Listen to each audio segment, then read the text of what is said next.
The US trade deficit with China had become a political flashpoint, and Trump promised to hit back hard. Over the course of 2 years, his administration imposed tariffs on roughly $360 billion worth of Chinese goods in multiple waves. By 2019, about 2/3 of all US imports from China were covered by new tariffs, ranging from 10% to 25%.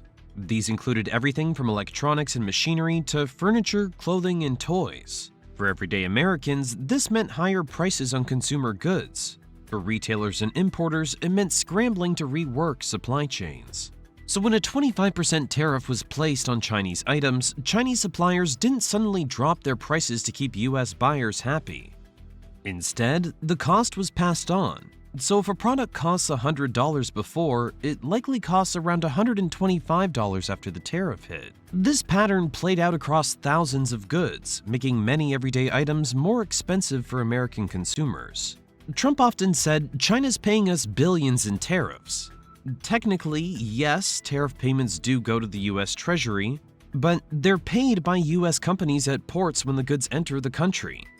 Importers cut the checks, not Chinese exporters. And most importers didn't just absorb those costs. They passed them on in the form of higher retail prices, smaller product sizes, or fewer choices on shelves. Several economic studies tried to quantify the impact. One 2019 paper estimated the average US household was paying $400 to $800 more per year because of the tariffs, depending on income level and spending patterns.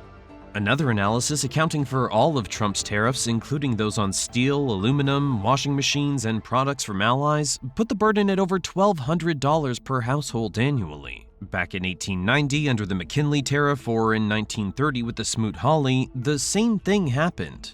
Prices rose for consumers, but back then it was harder to quantify or track the effects in real time. Today, with detailed data and modeling tools, the cost of tariffs is easier to see and harder to deny. That said, it wasn't all downside.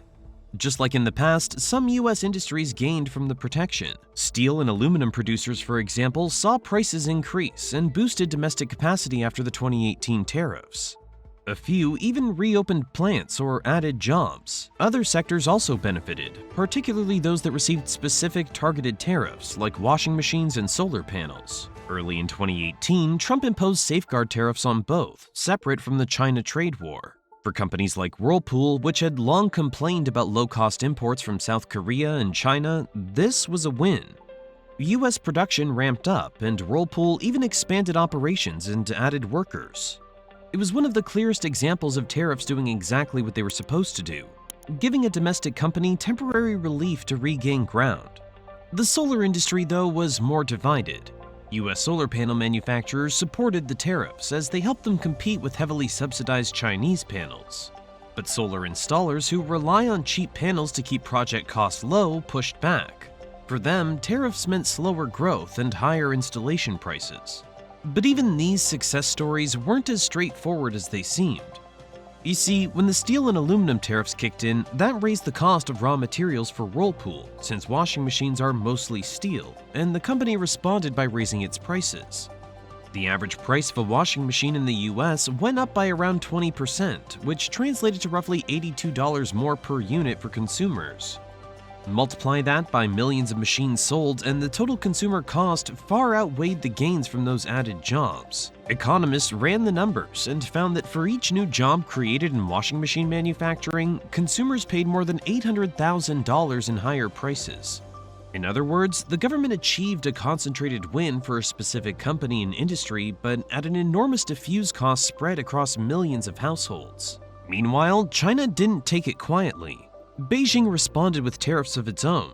They started targeting US exports. US soybean exports to China were the biggest market, but it soon fell by about 75% in 2018. China simply turned to Brazil, who quickly filled the gap.